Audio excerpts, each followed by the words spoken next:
سننے میں تو یہ سب کچھ آیا ہے، ایک طرف آفرز ہو رہی ہے جس طرح کہ کچھ ہمیں بتایا جا رہا ہے لوگوں کی طرف سے اور ممبران کی طرف سے، اور کچھ اس طرح بھی ہے کہ سختی بھی ہو رہی ہے اگر وہ کوئی بات نہیں مانتے تو۔ بڑا آزمائش کا وقت ہے، ایک طرف آفرز ہو رہی ہے جس طرح کہ کچھ ہمیں بتایا جا رہا ہے لوگوں کی طرف سے اور ممبران کی طرف سے، اور کچھ اس طرح بھی ہے کہ سختی بھی ہو رہی ہے اگر وہ کوئی بات نہیں مانتے تو۔ پی ٹی آئی کے جو ممبران ہیں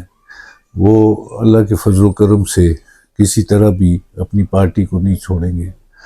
اور میں تو سمجھتا ہوں میرے ساتھ جو لوگوں نے احسان کیا ہے، پارٹی نے میرے ساتھ مہربانی کی ہے اور مجھے انہوں نے ایک بڑے مقابلے کا موقع دیا اور میرا ساتھ دیا، تو میں سمجھتا ہوں مجھے تو بہت کچھ مل گیا، اور انشاءاللہ اللہ کو منظور ہوا تو اگر کروڑوں ہوں اربوں ہوں جو بھی ہو، میں اپنے لوگوں کو جنہوں نے میرے پہ بھروسہ کیا، مجھے ایک پارٹی کے پلیٹ فارم پہ ووٹ دیا، انشاءاللہ میں ان کے ساتھ ہوں گا۔ میں کسی ایسی آفرز اور اس بارے میں کبھی نہیں پڑھوں گا۔ پارٹی کی ایک اسٹریٹجی ہوتی ہے، پارٹی کے ایک موقف ہوتا ہے، اور جو ملکی حالات چل رہے ہیں ان میں میں سمجھتا ہوں کہ ہر شہری، ہر آدمی جو ہے پریشان ہے۔ خاموش احتجاج تو ہر وقت ہے، لیکن اسے منظر عام پہ کوئی تو جرت کرے گا لانے کی، اور میں سمجھتا ہوں عمران خان صاحب کی جب کال آتی ہے تو لوگ عمران خان کی کال پہ نکلتے ہیں، کیونکہ لوگ اس پہ یقین کرتے ہیں، اعتبار کرتے ہیں۔ میں ہوں ناصر علی تنوری اور آپ دیکھ رہے ہیں سی آئی ڈی نیوز آپ۔ اس وقت ہمارے ساتھ موجود ہیں ایم این اے شہزادہ محمد گشتاسب خان صاحب۔ بہت شکریہ سر اپنا قیمتی ٹائم دینے کے لیے۔ سر آج ایک ایشو ہے، ایک سوال ہے، آج موقع ملا ہے تو سوچا آپ سے وہ سوال بھی کر دیں کہ سر اس وقت آئینی اصلاحات کے حوالے سے ایک تو یہ ہے کہ سپریم کورٹ کی جانب سے 63 جو تھا شیک جو تھی وہ ختم کر دی گئی ہے، اس کے بعد تمام جو ممبران تھے وہ آزاد ہو گئے۔ تو سر اس وقت ایک بات سامنے آئی ہے کہ ایک تو یہ ہے کہ جو پاکستان تحریک انصاف کے ساتھ جو لوگ ہیں، جو ایم این ایز ہیں، ان کو کروڑوں کی ان کی جانب سے یہ بات سامنے، بلکہ ویڈیوز میں بھی کئی لوگوں نے کہا ہے کہ جی ہمیں کروڑوں کی آفرز ہو رہی ہے، بلکہ ایک جگہ پہ تو یہ آیا کہ ہمیں 100 کروڑ کی آفر ہوئی ہے۔ لیکن بعض جگہوں پر ایسا بھی ہے کہ ان کے اوپر بہت زیادہ پریشر ہے، بہت زیادہ ان کو تنگ کیا جا رہا ہے۔ تو سر اس بات میں کتنی سچائی ہے، کیونکہ آپ بھی پاکستان تحریک انصاف کو ریپرزینٹ کرتے ہیں اور ایک بہت بڑے ووٹ بینک لے کر اور میاں نواز شریف کو ہرا کر آپ یہاں تک پہنچے، تو آپ پر بھی تو بہت زیادہ پریشر ہوگا، آیا اس بات میں کوئی سچائی ہے سر؟ دیکھیں جی، یہ سننے میں تو یہ سب کچھ آیا ہے، ایک طرف آفرز ہو رہی ہے جس طرح کہ کچھ ہمیں بتایا جا رہا ہے لوگوں کی طرف سے اور ممبران کی طرف سے، اور کچھ اس طرح بھی ہے کہ سختی بھی ہو رہی ہے اگر وہ کوئی بات نہیں مانتے تو۔ بہرحال ایک بڑا آزمائش کا وقت ہے، اور میں سمجھتا ہوں کہ پی ٹی آئی کے جو ممبران ہیں وہ اللہ کے فضل و کرم سے کسی طرح بھی اپنی پارٹی کو نہیں چھوڑیں گے، اور میں تو سمجھتا ہوں میرے ساتھ جو لوگوں نے احسان کیا ہے، پارٹی نے میرے ساتھ مہربانی کی ہے اور مجھے انہوں نے ایک بڑے مقابلے کا موقع دیا اور میرا ساتھ دیا، تو میں سمجھتا ہوں مجھے تو بہت کچھ مل گیا، اور انشاءاللہ اللہ کو منظور ہوا تو اگر کروڑوں ہوں اربوں ہوں جو بھی ہو، میں اپنے لوگوں کو جنہوں نے میرے پہ بھروسہ کیا، مجھے ایک پارٹی کے پلیٹ فارم پہ ووٹ دیا، انشاءاللہ میں ان کے ساتھ ہوں گا۔ میں کسی ایسی آفرز اور اس بارے میں کبھی نہیں پڑھوں گا۔ اچھا سر، ایک اور سوال ہے کہ خیبر میں جو ایک واقعہ ہوا اس کے بعد ہم نے دیکھا کہ کل وزیر اعلیٰ علی امین گنڈک اور ان کے ساتھ جو وزیر داخلہ ہیں محسن نقوی صاحب ہیں، اسی طرح گورنر کے پی جو ہیں وہ بھی بیٹھے ہوئے تھے، یعنی کہ تمام جماعتوں کے لوگ بھی تھے۔ پشاور میں ایک گرینڈ جرگہ جو ہے، بڑی میٹنگ ہوئی ہے۔ تو سر کس طرح دیکھتے ہیں خیبر میں جو یہ واقعہ ہوا ہے، اس کے بعد یہ سارے لوگ اکٹھے ہوئے ہیں، تو سر یہ اس وقت حالات کو آپ کس طرح دیکھتے ہیں؟ کیا حالات کچھ سنبھل پائیں گے سر؟ دیکھیں جی، میں یہ سمجھتا ہوں کہ یہ یہاں پہ ایک لانگ ٹرم پالیسی کی ضرورت تھی۔ اب انگریزوں نے برٹش رول تھا جب، ان لوگوں نے بڑی عرصے تک اس پہ ہوم ورک کیا. بالآخر انہوں نے ایک سسٹم ایسا نکالا کہ جس میں قبائلی علاقے میں امن و امان بھی آ گیا, اور ان کا جو اپنا کلچرل سسٹم تھا اسے ڈسٹرب انہوں نے نہیں کیا. اور ایک پولیٹیکل ایجنٹ ہوتا تھا, وہ ڈیل کرتا تھا, لیکن وہ زیادہ قبائلی علاقے میں اتنی مداخلت جو ہے وہ نہیں ہوتی تھی. وہ اپنے رسم و رواج اور اپنے جرگہ سسٹم کے تحت زندگی گزار رہے تھے. اور وہ اس پالیسی کو بناتے ہوئے کافی عرصہ لگا, عمریں گزر گئی, اور بالآخر کچھ استحکام آیا اس قبائلی سوسائٹی میں, کیونکہ قبائلی سوسائٹی کسی کی سپرمیسی کبھی بھی ان لوگوں نے نہیں مانی.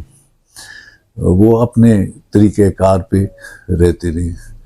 تو یہ ایک فیصلہ کیا گیا کافی عرصہ پہلے 90 کی دہائی میں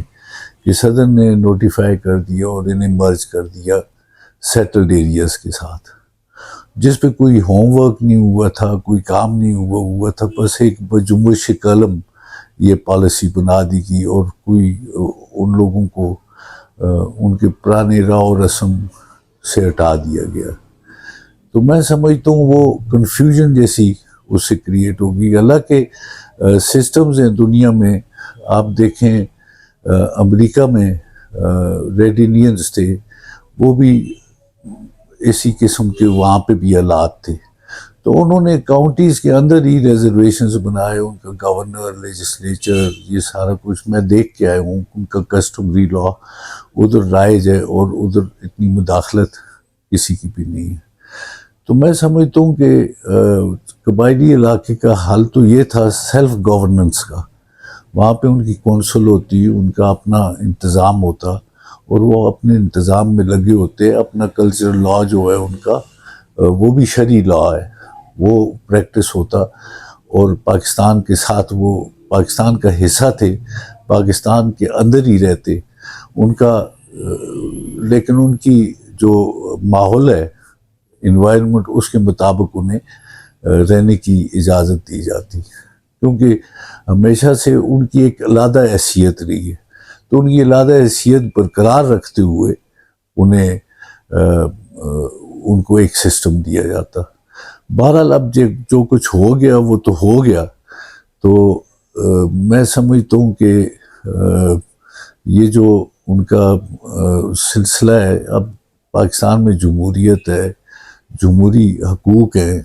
جمہوریت پہ ہم چل رہے ہیں. اگر چل رہے ہیں نہیں چل رہے, لیکن نام ہمارا جمہوریت کا ہے. تو اگر وہ اکٹھے ہوتے ہیں, کوئی صلاح مشورہ کرتے ہیں, یا کوئی ان کا جرگہ ہوتا ہے, تو میں سمجھتا ہوں اسے وہ جرگے میں تو حکومت کو خود انٹرسٹ لینا چاہیے تھا, بجائے اس کے کہ وہ روکتے اسے. تو وہ رکا بھی اس طرح کہ وہاں پہ پرتشدد واقعات ہو گئے, جن کی وجہ سے مزید نفرتوں میں اضافہ ہوتا ہے. تو میں یہ سمجھتا ہوں کہ بعد میں یہ کوشش کی گئی, اور وہ بھی ایک اچھا اقدام تھا کہ اختلافات ہونے کے باوجود سب یکجا ہوئے, سیاسی جماعتیں بھی اور گورنمنٹ بھی, فیڈرل گورنمنٹ بھی اور صوبائی گورنمنٹ بھی, اور انہوں نے کچھ اس کے حل کی طرف پیش رفت کی. اچھا سر, میں ایک اور سوال آپ سے کرنا چاہوں گا کہ ابھی سننے میں, بلکہ کل یہ معاہدے جو ہیں اربوں روپے کے نئے منصوبے جو ہیں سعودی گورنمنٹ کے ساتھ جو ہے وہ پاکستانی گورنمنٹ نے کیے ہیں, ان کے معاہدے ہوئے ہیں, اور وزیر اعظم پاکستان جو ہیں انہوں نے یہ کہا ہے جی کہ یہ سارا کریڈٹ جو ہے چیف آف آرمی اسٹاف جو ہیں ان کو جاتا ہے. تو سر پاکستان میں اس وقت حالات جو ہیں وہ آپ کے سامنے ہیں, مہنگائی کا جن جو ہے وہ بے قابو ہو چکا ہے, اور ایک ایسے ٹائم پہ اتنے بڑے اربوں روپے کے منصوبے جو ہیں وہ پاکستان میں اگر ہو رہے ہیں, تو سر اس کو کس نظر سے دیکھتے ہیں آپ؟ دیکھیں جی, یہ میں سمجھتا ہوں کہ یہ تو ایک جو بھی ہے, اگر کسی بھی انسٹیٹیوشن نے یا کسی بھی پاکستان کے ادارے میں اس میں اگر کوئی کوشش کی ہے یا محنت کی ہے, تو میں سمجھتا ہوں وہ پاکستان کے لیے. تو اس میں کوئی ایسی بات نہیں ہے کہ جو قابل اعتراض ہو. اگر ایسے کوئی معاہدات ہوئے ہیں اگر پاکستان کے انٹرسٹ میں, تو میں سمجھتا ہوں کہ وہ ساروں کی بہتری کے لیے, اور جس کسی نے بھی اس میں حصہ لیا ہے تو اچھا کیا ہے. لیکن یہ جو موجودہ حالات ہے، آپ نے بات کی کہ مہنگائی زوروں پہ ہے، حالات جو ہیں کنٹرول میں نہیں ہیں، تو میں سمجھتا ہوں یہ تو ہے، میں خود بھی محسوس کرتا ہوں، میں بھی ایک سفید پوش گھرانے سے تعلق رکھتا ہوں، میں خود اس کا بوجھ جو ہے سمجھتا ہوں کہ وہ میری بھی بساط سے زیادہ ہے، اور کچھ قوانین بھی ایسے آ رہے ہیں جس طرح فائلرز، نان فائلرز، دوسرا تیسرا، تو یہ بھی لوگوں کو الجھا کے رکھتی ہے ان معاملات میں، اور جو اس میں سختی بتائی جا رہی ہے وہ بھی میں سمجھتا ہوں کہ یکدم ایک ایسے لوگ اس کے لیے ذہنی طور پہ تیار نہیں، اور یکدم ایک سختی آ جائے گورنمنٹ کے رویے میں، اور سہولت کسی شہری کو بھی میسر نہ ہو گورنمنٹ کی طرف سے، ریٹ بڑھائے جا رہے ہوں، بجلی کے بل بڑھائے جا رہے ہوں، گیس کے بل بڑھائے جا رہے ہوں، تو میں سمجھتا ہوں کہ یہ آل آف سڈن یہ ایک بوجھ عوام پہ آتا ہے، اور پھر فائلرز، نان فائلرز، یہ وہ پراپرٹی پہ اتنے ٹیکسز لگ کے، تو یہ ایک میں سمجھتا ہوں ایک میس کریٹ ہو گیا ہے، کوئی چیز سٹریم لائن نہیں ہے، لوگ اس کے لیے ذہنی طور پہ تیار نہیں ہیں، اور لوگ اویئر بھی نہیں ہیں ان چیزوں سے۔ اب ہمارے یہاں سادے لوگ ہیں، انہیں نہیں پتہ فائلر کیا ہوتا ہے، نان فائلر کیا ہوتا ہے، بس وہ بیچارے اس بوجھ کے نیچے دبے ہوئے ہیں۔ تو حکومت کو چاہیے کہ حکومت اس طرف بھی سوچے کہ وہ سہولت لوگوں کو کیا دے رہی ہے، اگر لوگوں پہ اتنا بوجھ ڈال رہی ہے تو یہ ٹیکس جو دیتے ہیں اس میں لوگوں کے لیے کیا سہولت ہے؟ لوگ تو پریشان حال ہیں، بے روزگار ہیں، نوجوان بچے ڈگریاں لیے ہوئے پھر رہے ہیں، ان کے لیے کوئی راستہ نہیں ہے سامنے، ان کے لیے کوئی لونز ایسے نہیں ہے، سافٹ لونز کہ وہ کوئی کاروبار کر سکیں، کوئی ایونیو ایسا نہیں ہے جو ان کے لیے اوپن کیا جا رہا ہو۔ شہزاد صاحب، آخری سوال ہے کہ پاکستان تحریک انصاف کی جانب سے دوبارہ جو ہے 3-4 بڑے احتجاج جو ہیں ان کی کالز دے دی گئی ہے، اور اس کے بعد یہ کہا گیا ہے کہ جی بڑی کال جو دی جائے گی وہ اسلام آباد کی ہی دی جائے گی، اور پھر دوبارہ اسلام آباد میں آئیں گے، تو سر کس نظر سے دیکھتے ہیں؟ پہلے بھی احتجاج ہوئے ہیں، کئی احتجاج ہوئے، لوگ پہنچے بھی نہیں، کچھ لوگ پہنچے، جو مین قیادت ہے اس کی جانب سے بھی کچھ بازگشت ایسی سنائی دے رہی ہیں، بلکہ آپ تو خود مین لیڈ کر رہے تھے یہاں سے ہزارہ سے، بلکہ اسپیشلی مانسیرہ سے جو قافلے گئے تھے آپ ان کو لیڈ کر رہے تھے، اور بہت آگے تک آپ گئے، چیلنج بھی آپ نے کھائی، تو سر کس طرح دیکھتے ہیں؟ دوبارہ کالز دی گئی ہے تو کیا سر ابھی لوگ نکلیں گے سر؟ دیکھیں جی، پارٹی کی ایک اسٹریٹجی ہوتی ہے، پارٹی کا ایک موقف ہوتا ہے، اور جو ملکی حالات چل رہے ہیں ان میں میں سمجھتا ہوں کہ ہر شہری، ہر آدمی جو ہے پریشان ہے، وہ خاموش احتجاج تو ہر وقت ہے، لیکن اسے منظر عام پہ کوئی تو جرت کرے گا لانے کی، اور میں سمجھتا ہوں عمران خان صاحب کی جب کال آتی ہے تو لوگ عمران خان کی کال پہ نکلتے ہیں، کیونکہ لوگ اس پہ یقین کرتے ہیں، اعتبار کرتے ہیں، اس میں کوئی شک نہیں کہ جس طرح آپ نے کہا کہ کچھ معاملات ایسے ہیں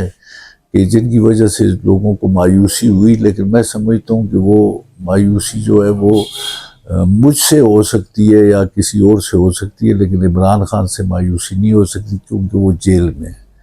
اور وہ ہمیشہ صف اول پہ رہے ہیں، ہمیشہ انہوں نے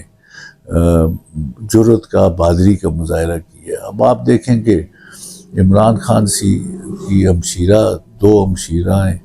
جو ہیں وہ ڈی چوک سے گرفتار ہوئیں، اور لوگوں نے یہ بھی محسوس کیا کہ وہ نہتی خواتین تھی، اپنے بھائی کے لیے یا اس ملک کے ایک لیڈر کے لیے وہ نکلی، اور جرت کو انہوں نے مظاہرہ کیا، اور آج تک انہیں ان کی ضمانت بھی نہیں ہوئی۔ تو یہ چیزیں جو ہے لوگ دیکھ رہے ہیں ان کی نظر میں، اور جب کبھی بھی میں سمجھتا ہوں، کیونکہ میری کال پہ تو شاید کوئی نہ جائے یا میرے جیسے اور لوگوں کی، لیکن عمران خان پہ چونکہ لوگوں کو یقین ہے، جب بھی وہ کال دیں گے تو لوگ ضرور نکلیں گے، اور انشاءاللہ وہاں تک پہنچیں گے جہاں تک انہیں بتایا گیا۔ بہت شکریہ شہزادہ محمد گشتاسف خان صاحب، آپ نے اپنا قیمتی ٹائم دیا، انشاءاللہ ایک نئے ٹاپک کے ساتھ دوبارہ آپ کے ساتھ بیٹھیں گے انشاءاللہ۔